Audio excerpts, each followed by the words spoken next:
Assalamualaikum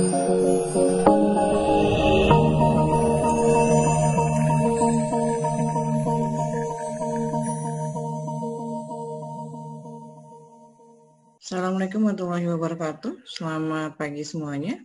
Ketemu lagi di channel saya, Deli Legendasari. Saat ini saya akan menjelaskan materi interaksi manusia dan komputer pada pertemuan ketiga. Kita akan membahas tentang beberapa disiplin ilmu yang berkaitan dengan IMK. Ada beberapa bidang studi yang berhubungan dengan interaksi manusia dan komputer. Di antaranya banyak sekali beberapa ilmu yang terkait atau bidang studi yang akan berhubungan dengan interaksi manusia dan komputer.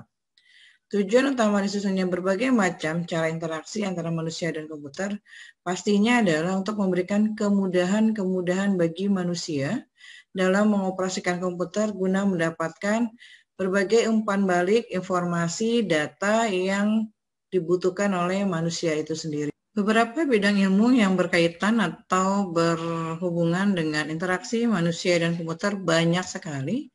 Nanti kita akan membahas satu persatu. Di antaranya ada beberapa contohnya yang pastinya yang paling berkaitan adalah ilmu atau ilmu komputer.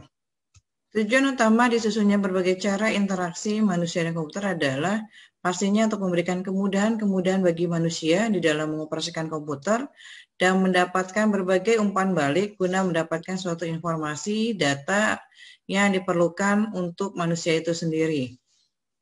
Komputer yang dirancang pastinya akan membuat suatu kemudahan, user-friendly, dan ramah serta akrab, serta nyaman dalam penggunaannya. Beberapa bidang ilmu yang dibutuhkan atau yang terkait dengan IMK antara lain adalah teknik elektronika dan ilmu komputer, psikologi, perancangan grafis dan tipografi, ergonomik, antropologi, linguistik, sosiologi, dan masih banyak beberapa ilmu yang lain yang berhubungan dan berkaitan dengan IMK. Kalau kita lihat, di sini ada beberapa macam ilmu yang berkaitan dengan IMK. Kita ambil dari sini dulu, karena ini adalah seperti jarum jam. Ini yang pertama adalah linguistik. Kenapa linguistik berhubungan dengan interaksi manusia komputer? Linguistik ini adalah salah satu ilmu atau bidang ilmu yang berhubungan dengan bahasa. Dengan bahasa kita bisa saling berkomunikasi, baik antara manusia yang satu dengan manusia yang lain, di Indonesia dengan manusia dengan yang ada di luar Indonesia atau di luar negeri. Komunikasinya atau jembatannya adalah bahasa. Begitu pula dengan manusia. Manusia bisa berinteraksi dengan komputer walaupun berbeda kuadratnya, berbeda makhluknya. Komputer benda mati, manusia itu benda hidup. Bisa terjalin karena adanya ilmu bahasa. Kenapa? Dengan adanya bahasa, terjadilah interaksi antara manusia dengan komputer dengan bahasa apa? Dengan bahasa mesin, dengan bahasa pemrograman. Sekarang banyak sekali bahasa-bahasa pemrograman sehingga membuat orang bisa menggunakan dan membuat aplikasi-aplikasi tertentu. Yang kedua adalah artificial intelligence.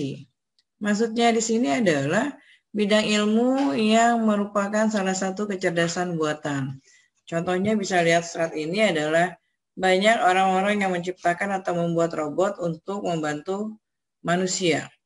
Di luar negeri misalnya Jepang, kemudian Amerika, dan lain sebagainya, itu sudah membuat robot-robot yang memiliki kecerdasan tiruan yang hampir menyerupai manusia. Bahkan bentuknya pun tata bicaranya, mimik bicaranya dibuat sedemikian rupa sehingga menyerupai atau mirip dengan manusia. Cognitive science dalam sini adalah yang berhubungan dengan sains tetapi perilakunya. Dampak ekonomi, dampak IT akan berkembang terhadap pengembangan ilmu pengetahuan dalam hal perilaku individu masing-masing. Ergonomik nanti kita bahas pada pertemuan-pertemuan terakhir, yaitu faktor yang berhubungan dengan kenyamanan seseorang di dalam berinteraksi dengan komputer. Kenapa? Kita harus nyaman. Contoh misalnya kita duduk dalam waktu sekian jam di depan komputer, kemudian pencahayaannya kurang, kemudian ada beberapa faktor yang membuat tidak nyaman, itu akan menghambat suatu kinerja dari manusia itu sendiri. Antropologi adalah ilmu yang berhubungan dengan budaya. Satu budaya dengan budaya lain memiliki perbedaan. Contoh, Indonesia adalah salah satu negara yang memiliki banyak budaya, antara budaya orang Jawa, budaya orang Bangka, budaya orang Medan, dan lain sebagainya akan berbeda. Inilah akan berpengaruh terhadap interaksi manusia dan komputer. Sosiologi, yaitu yang berhubungan dengan sosial. Tingkat sosial akan berhubungan dengan interaksi manusia dan komputer.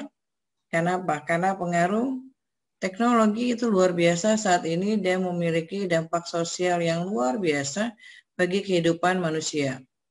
Multimedia adalah biasanya orang lebih cenderung ke graphic design yang berhubungan, bisa itu tentang animasinya, bisa berhubungan dengan karikaturnya, yang berhubungan dengan desain atau gambar, ini masuknya ke dalam multimedia. Ada beberapa ilmu lagi di sini ya, saya tidak menjelaskan satu persatu. Kemudian saya ambil contohnya matematika. Kenapa matematika ini selalu ada dalam bidang kehidupan manusia? Karena dengan matematika kita bisa berhitung dalam melakukan segala sesuatunya. Contoh misalnya, kita hidup aja, kita ke toko, ke warung, pasti menggunakan ilmu matematika. Misalnya Anda belanja, Anda punya uang 100.000, belanjanya 50.000, kembaliannya 50.000, itu pakai ilmu matematika. Apalagi untuk merancang komputer, untuk merancang aplikasi, pastinya perlu perhitungan-perhitungan. Tapi bukan komputer saja, menurut saya ilmu matematika ini dipakai di dalam semua bidang ilmu. Contoh bidang ilmu kehidupan, kemudian di dalam riset, kemudian di dalam pendidikan dan lain sebagainya. Dampak sosial psikologi itu juga akan berpengaruh di dalam interaksi manusia dan komputer. Kenapa? Karena psikologi seseorang antara orang yang satu dengan yang lain akan berbeda. Orang yang cenderung di depan laptop, di depan PC, di depan game itu akan memiliki dampak sosial yang luar biasa. Apalagi kalau kita perhatikan saat ini banyak anak-anak yang cenderung lebih ke gadget atau lebih ke handphone. Anak umur 2 tahun aja udah tahu yang namanya handphone, udah tahu cara mengoperasikannya, atau bahkan mungkin bisa buka YouTube. Itu memiliki dampak sosial. Kemudian di dalam computer science dan software engineering, ini akan sangat berhubungan sekali dengan interaksi manusia dan komputer. Mungkin itu materi yang bisa saya sampaikan pada materi ketiga ini pada bidang atau mata kuliah interaksi manusia dan komputer. Semoga bermanfaat bagi banyak orang. Jangan lupa like dan subscribe channel saya di Lili Indasari. Terima kasih.